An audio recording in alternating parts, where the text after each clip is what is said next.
प्रयागराज में हमारी मौजूदगी, और आपको बता दें इसी प्रयागराज में, इसी इलाहाबाद में अतीक अहमद की एक वक्त तूती बोलती थी, लेकिन आज उसके भीतर खौफ कितना है कि रास्ते से जिन जिन हिस्सों से वो गुजरता हुआ आ रहा है, जब उसको नीचे उतरना पड़ रहा है तो हर वक्त उसके चेहरे पर वो डर और दहशत देखी जा सकती है। 2005 के एक मामले में अतीक अहमद की आपको बताते चले कि यहां पर पेशी होनी है कल एमपी एमएलए कोर्ट में, जिसको लेकर साबरमती जेल से कल 5:45 बजे जो गुजरात के साबरमती जेल से निकली एसटीएफ की टीम उत्तर प्रदेश की और बुंदेलखंड के हिस्से से होती हुई काफी तेज गति से आगे की ओर बढ़ती हुई प्रयागराज से तकरीबन 200 किलोमीटर की दूरी बताई जा रही है, और माना जा रहा है शाम 5 बजे के आसपास अतीक अहमद को लेकर प्रयागराज पहुंच जाएगी उत्तर प्रदेश की पुलिस। जरा सोचिए सुरक्षा के किस तरह के इंतजाम है, छोटी छोटी बातों का कितना ध्यान रखा गया है। अतीक अहमद के साथ काफिले में जितने भी पुलिस वाले चल रहे हैं उनमें से 5 को छोड़कर किसी के पास भी मोबाइल नहीं है। आपको बताते चले जिस एसटीएफ की टीम उनके साथ चल रही है, लेकर आ रही है, उनमें से ज्यादातर की नियुक्ति 2 दिन पहले ही की गई है, जिसके जरिए आप समझ सकते हैं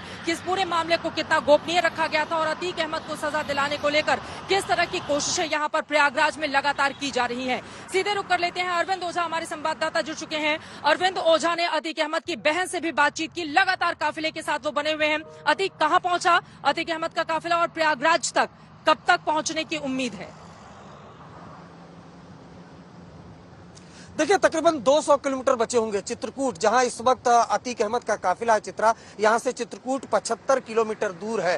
बांदा बुंदेलखंड एक्सप्रेसवे पर फिलहाल अतीक जो है उसका काफिला चल रहा है। जो उत्तर प्रदेश की पुलिस है वो भारी सुरक्षा के बीच लेकर जा रही है। तो ये माना जाए कि तकरीबन 3 से 4 घंटे के अंदर प्रयागराज वो अतीक अहमद को लेकर उत्तर प्रदेश पुलिस पहुंच सकती है। लेकिन भारी सुरक्षा देखने को मिली इस बीच, गाड़ियों का काफिला। और जब आपको बताऊं कि जब उत्तर प्रदेश की सीमा के अंदर दाखिल हुई तब कहीं ना कहीं यूपी पुलिस ने भी सांस में सांस ली, और साथ ही साथ राजस्थान पुलिस और जिन सीमाओं, जिन स्टेट से होकर ये काफिला आ रहा था, उन स्टेट की पुलिस ने भी सांस में सांस ली। और जैसे जैसे प्रयागराज बेहद करीब आ रहा है, कहीं ना कहीं अतीक अहमद भी राहत की सांस लेता हुआ दिखाई दे रहा है। हालांकि इन सब के बीच झांसी में आज तक ने अतीक अहमद की बहन से बात की। अतीक अहमद की बहन ने आशंका जताई कि उसके भाई का एनकाउंटर हो सकता है। मैं आपको बताऊं, न सिर्फ अतीक अहमद बल्कि उसका भाई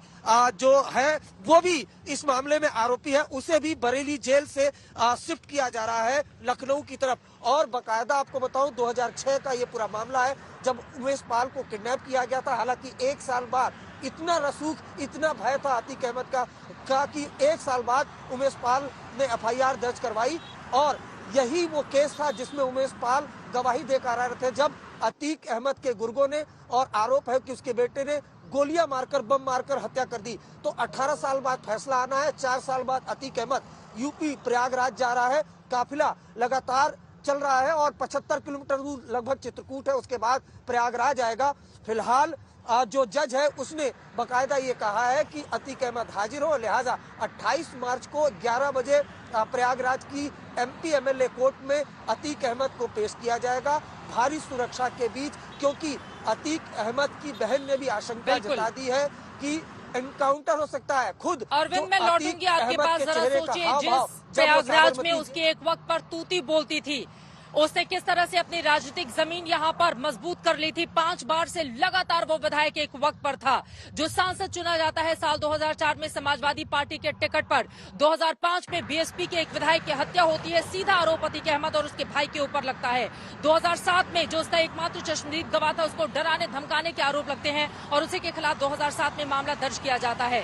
आप सोचिए अतीक अहमद की आज की स्थिति क्या है। डर और दहशत का आलम उसके चेहरे पर साफ साफ, क्योंकि फर्जी एनकाउंटर का डर उसके परिवार की ओर से बार बार जताया जा रहा है। रवीश पाल सिंह हमारे संवाददाता जुड़े हुए हैं, जो इस काफिले में सबसे आगे उनकी गाड़ी इस वक्त चल रही है। रवीश, अपने जरिए जरा तस्वीरें दिखाइए। महोबा, बुंदेलखंड के महोबा में इस वक्त आप लोगों की गाड़ियां गुजरती हुई आगे बढ़ी हैं। तस्वीरें दिखाइए और बताइए कि अभी क्या कुछ चल रहा है। कितनी गाड़ियां हैं पुलिस वालों की, कितने अधिकारी साथ में चल रहे हैं, क्या उन लोगों से आपकी बातचीत हो पाई है? रवीश।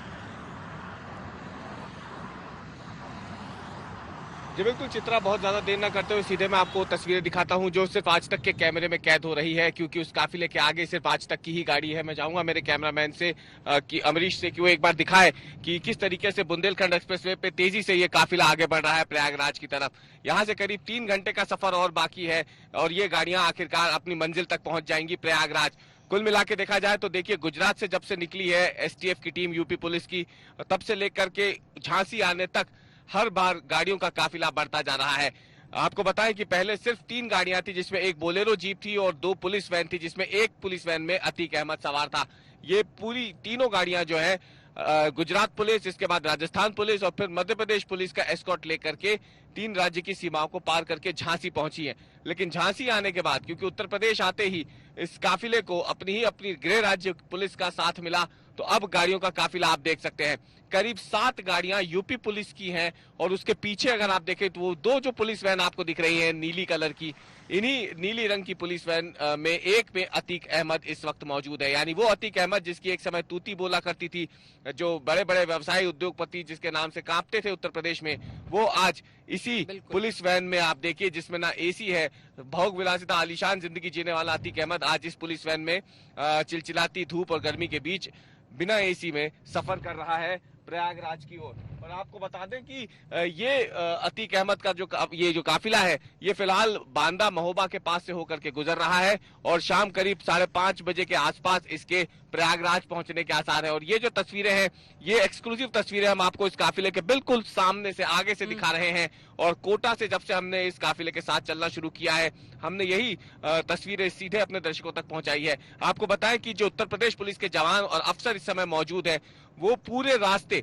उन्होंने मीडिया से कोई बात नहीं की। हमने उनसे राजस्थान में भी बात करने की कोशिश की, हमने शिवपुरी जब मध्य प्रदेश पहुंचे तब भी बात करने की कोशिश की, यहाँ तक कि झांसी में जब पुलिस लाइन लेकर के गए थे अतीक अहमद को, तब भी हमने उनसे बात करने की कोशिश की, लेकिन उन्होंने हमसे कोई बात नहीं की।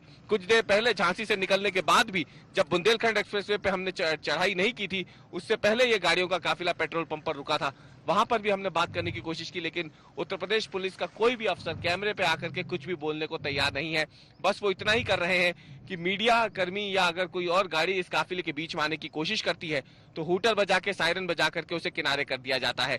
क्योंकि उत्तर प्रदेश में सभी पुलिस कप्तानों को, सभी जिलों के एसपी को ये निर्देश दे दिए गए हैं कि ये काफिला बिना किसी रुकावट के सीधे प्रयागराज पहुंचना चाहिए। और बुंदेलखंड एक्सप्रेसवे पे भले ही कोई यातायात इस वक्त नहीं है तो इन गाड़ियों को दिक्कत नहीं आ रही हो, लेकिन बुंदेलखंड एक्सप्रेसवे पे चढ़ने से पहले जितने भी हाईवे पे कट आ रहे थे, जितने भी कट टर्निंग पॉइंट आ रहे थे, जहां से आशंका जताई जा सकती थी कि वो काफिले में कोई आ सकता है या कोई व्यवधान आ सकता है, वहां सब जगह पुलिस को पहले ही तैनात किया गया था। तो भारी सुरक्षा के बीच चित्रा अब प्रयागराज अपने अंतिम पड़ाव की ओर ये काफिला पहुंचता जा रहा है बुंदेलखंड एक्सप्रेसवे पर चलते हुए।